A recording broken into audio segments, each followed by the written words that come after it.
रक्षाबंधन का त्योहार मनाते हैं। ये क्या तुक हुआ कि बहन भाई को रक्षा इसलिए बांधने जाती है कि उसकी रक्षा करेगा भाई।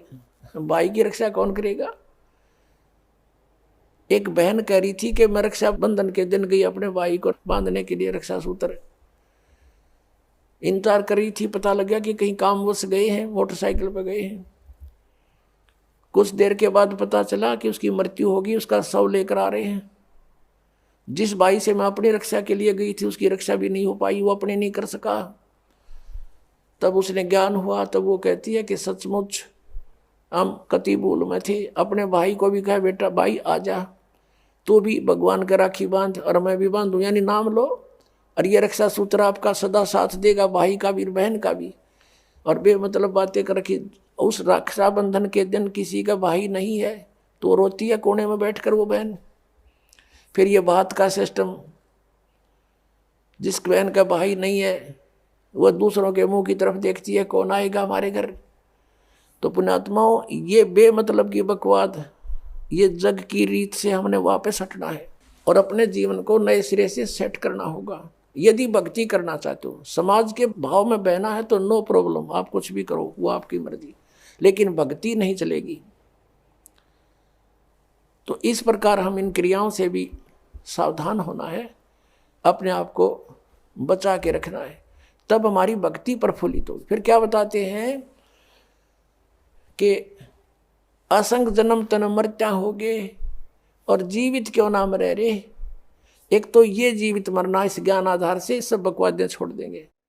जिस समय ये दास गांव गांव में घर घर में जाके पाठ करते थे 3 दिन का, यानी 500 यज्ञ करते थे फ्री ऑफ कॉस्ट, किसी से कोई पैसा नहीं लेता था क्योंकि दास सर्विस करता था।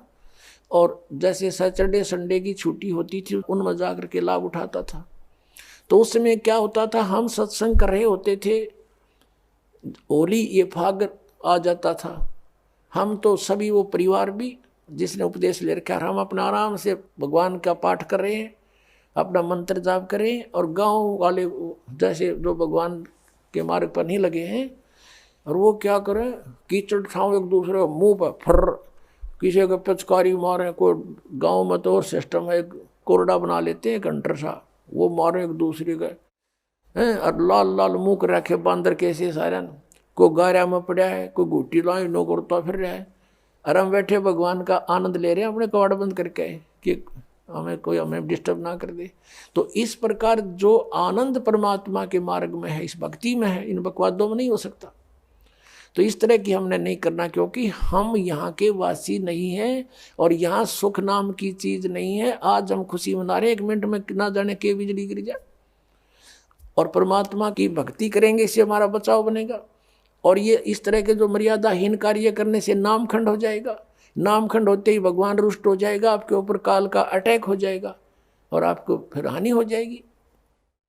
तो इस डर से हमने अपना यहाँ टाइम पास करना है और भक्ति की ख्यास करना है, भक्ति बढ़ाते रहना है, धर्म पुण्य जो भी क्रियाएं बताइए सभी करते रहना, आखिरी सांस तक करना पड़ेगा आपको। और दूसरे टाइप से जो जीवित मरना है, कि जैसे आप जी देखते हैं कि नाइट सर्विस में यानी रात्रि सेवाओं के अंदर बसों में व्यक्ति जाते हैं और फिर सुबह शाम तक वापस आ जाते हैं। वो नाइट सर्विस में किस लिए जाते हैं कि उनको बहुत आवश्यक कार्य होता है और शीघ्र करने के लिए ही वापस आने के लिए गए होते हैं कि शाम तक लौट आऊं।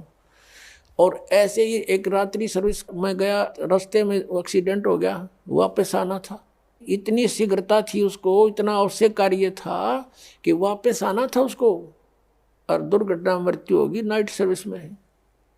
अब वो कहाँ गई वो शीघ्रता, कहाँ गए जिसके लिए पंजे ना टक्के थे, वो क्या ले गया साथ में।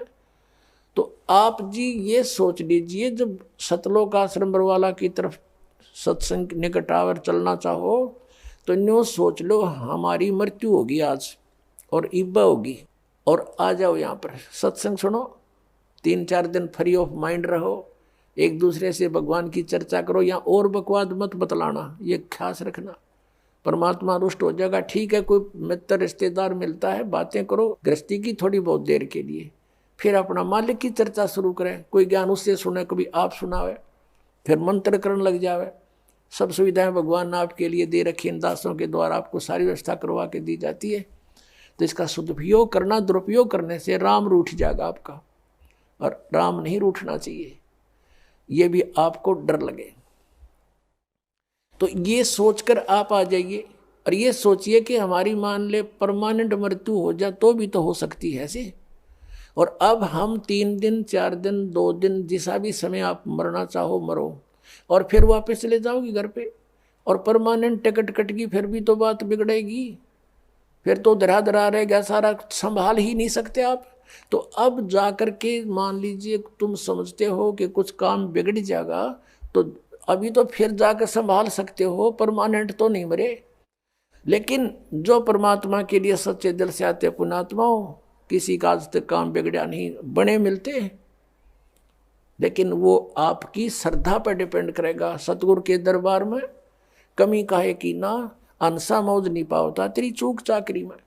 तो इस प्रकार हमने परमात्मा की भक्ति को सुचारू भी रखना, कम से कम खर्च करने की चेष्टा करो। इसलिए हम इस माया की दौड़ धूप में जो 99% समय व्यर्थ करते हैं। 99 का अर्थ है कि जैसे दिन में जोड़ तोड़ गया, सपने फिर उसे आएंगे, रात को भी वही टाइम वेस्ट हो रहा है। अब यदि हम भक्ति ज़्यादा करेंगे, सत्संग ज़्यादा सुनेंगे, तो स्वप्न भी हमने भगवान की वाणी याद आया करेगी, स्वप्न में परमात्मा की चर्चा होगी या सिमरन शुरू हो जाया करेगा, तो हमारा ज़्यादा समय फिर भगवान की भक्ति में लगा करेगा, हमारे वजन हल्का हो जाएगा। अब क्या है कि जैसे एक रक्षाबंधन का त्योहार आता है, रक्षाबंधन के त्योहार पर बहनें अपने घर जाती हैं, अपने भाइयों के राखी बांध गाती हैं। किस लिए बांधती हैं? कि भैया मेरी रक्षा करना। पुण्यात्माओं, जो रक्षक है उसका तो हमें पता भी कोई नहीं। वैसे तो बहुत जगह ऐसी घटना घटी है। एक बहन बता रही थी कि जी मैं इस आपका उपदेश लेने से पहले अपने घर गई, अपने भाई का राखी बांधन, इकलौता भाई था। और वो क्या हुआ कि मैं घर पहुंची, 1 घंटे के बाद पता चला कि भाई दुर्घटना में मर गया। अब वो राखी रुखी तब भूल गई, टक्कर मारने द्वारा के। पुण्यात्माओं, हम यही प्रार्थना करते हैं कि हमने सारे उल्टे विपरीत रास्ते अपना लिए। अब जो हमारी भी रक्षा करे, बहन की भी रक्षा करे, भाई की भी रक्षा करे, क्यों ना हम उस परमात्मा का राखी बांध जा, यानी उसकी शरण में आ जाए, उसका उपदेश ले लें। तो उस लड़की को ज्ञान हुआ, वह नाम लेगी तो औरों को भी समझाती है कि बेकती गुरुजी जो कहे सच्ची बात है। मैं इसी उद्देश्य से गई थी, मेरा भाई मेरी रक्षा करेगा, और भाई ये ना पाया मुझे, भाई की लाश आई मेरे सामने उसी रक्षाबंधन के दिन। तो परमात्मा हमारा सबका रक्षक है, हमने इसी को राखी बांधनी चाहिए, हमें और ड्रामेबाजी की कतई आवश्यकता नहीं है। हमारा जो त्यौहार है ये सत्संग है, समागम हमारा त्यौहार है, और ये महीने में 2-2 बार होता है, 3-3 दिन का होता है। ये त्यौहार मनाओ। बाकी त्यौहार क्या है? जैसे हम दिवाली मनाते थे, उसका उद्देश्य क्या था कि श्री रामचंद्र जी सीता जी को, रावण को मारकर घर ले आए, खुशी मनाई। और जब सीता गर्भवती निकाल दी घर से, वो दुख ना मनाते तुम? जब सीता जी गर्भवती थी, घर से निकाल दी, वो जब वह सीता सारा जीवन बाहर जंगल में ऋषि के आश्रम में व्यतीत किया, उसके बाद तुमने दुख ना मनाया। तो ये इस तरह की जो कहानियाँ, ये त्यौहार हम बनाने शुरू किए, इनकी हमें आवश्यकता नहीं। अब होली क्या है? होली किस लिए मनाते हैं कि भगवान ने प्रहलाद भगत की उस दिन रक्षा की थी। फिर प्रतिवर्ष वो लाकड़ी फूकते हैं, होली मनाते हैं, क्या फिर रक्षा हो जाएगी आपकी? परमात्मा रक्षा ऐसे ही करेगा जैसे प्रहलाद भगत ने भगवान की भक्ति और सच्चे दिल से की थी। पिता भी मना करे था या भक्ति छोड़ दे, लेकिन अंश ने छोड़ी नहीं कि पिताजी आप गलत कह रहे हो, मार्ग यही सही है, परमात्मा ही हमारा दुख निवारण कर सकता है। इसी बात पे पिता पुत्र की बात बिगड़ गई है। लेकिन प्रहलाद भक्त बीज था, उल्टा नहीं हटा और अंत में विजयी हुआ। ऐसे ही आप जी ने ये भक्ति मार्ग मिल गया जो प्रहलाद के पास था, वो आपको मिल गई भक्ति। इस साधना को करो और मर्यादा में रहो, आपकी भी ऐसी रक्षा करेगा और कर रहा है। यहाँ हजारों की संख्या में ऐसे प्रमाण आपको दिखा दें जहाँ परमात्मा ने रह रह कर रक्षा की है, पल पल पर रक्षा की है।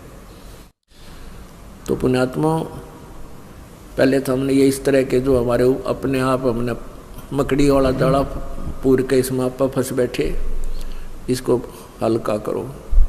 इस तरह की ड्रामाबाजी बंद करो और बीड़ी, शराब, मांस, तम्बाकू ये कभी भी नहीं छूना चाहिए।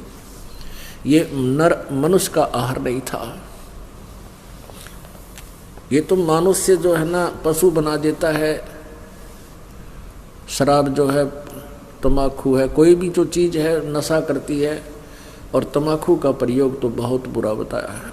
शराब पीना महादोष है। परस्त्री गमन, दुराचार ये महाअपराध हैं, इस जीव के लिए हानिकारक है। रिश्वत लेना, चोरी करना, ठगी करना, ये इस तरह की जो बकवाद हमने लगाई, इनको हटाना है। क्योंकि जिस कहते हैं नाम खुमारी नानका चढ़ी रहे दिन रात, और भांग तमाकू छोतरा ये तो उत्तर जा प्रभात है। यानी जो शराबादी का नशा करते हो, भांग का करते हो, या भूखी सुल्फा पीते हो, ये नशा तो कहते हैं सुबेरे समाप्त हो जाएगा। और भगवान की भक्ति का जो अमल है, ये नशा करके देखो। नाम खुमारी नानका, नाम का नशा दिन रात चढ़ा रहता है। परमात्मा के बिना में कुछ भी दिखाई नहीं देता। ये संसार असार नजर आ जाएगा कुछ दिनों में आपको, क्योंकि आपकी ज्ञान वाली आँखियाँ काम करने लग जाएंगी। जैसे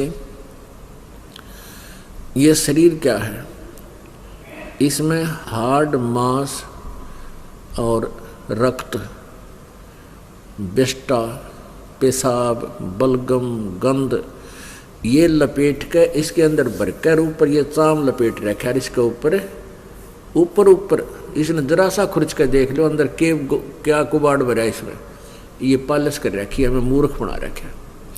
आपको कभी कोई कुत्ता मरा हुआ देखा हो सड़क के ऊपर एक्सीडेंट में, और उसकी आंतें इतने लंबे दूर तक पड़ी और वो चाम सड़क के चिपक जाता है, टट्टी कहीं निकल कर पड़ी हुई है। तो पुण्यात्माओं, यही जुगाड़ आप जी के शरीर में है। और हम इस काल ने हमारे को यहाँ इतना मूर्ख बना रखा है कि हम इसी शरीर के ऊपर लगे रहते हैं, इसके ऊपर हर तरह से श्रृंगार करने में, फंड करने में। परमात्मा की भक्ति अगर इस मिट्टी ते कर ली तो यह मिट्टी सफल है, अन्यथा इस मिट्टी का कोई यूज नहीं। कहते हैं पशु के चाम की पातन बन जा। पातन कहते हैं जूतों को, और नौबत और नंगाड़ा, यानी पशु के चाम का ये बाजा बजाने के ढोलक ढालक भी बन जाते हैं। लेकिन नरदे ही किसे काम न आवे, जलबज हो जा छारा, या मनुष्य का चाम तो ये भी काम ना आवे। इतना घटिया है ये शरीर, यदि इससे परमात्मा की भक्ति नहीं की। परमात्मा की भक्ति भी सतनाम से, सच्चे नाम से, पूर्ण संत से उपदेश लेकर की जाए तब इसकी सफलता है। तो कुछ दिनों के बाद आपको यह संसार बिल्कुल असार नजर आने लग जाएगा, आपकी ज्ञान वाली आँखियाँ खुल जाएगी। ये मिट्टी जो हमें मिली है, ये मनुष्य शरीर, ये सस्ता नहीं है। यदि इससे भक्ति की जाती है तो ये बहुत काम की चीज़ है। इसका एक श्वास कितना कीमती है। कबीर साहब कहते हैं, कहता हूँ कई जात हूँ और कहूँ बजा कर ढोल, और सांस जो खाली जात है 3 लोग का मोल।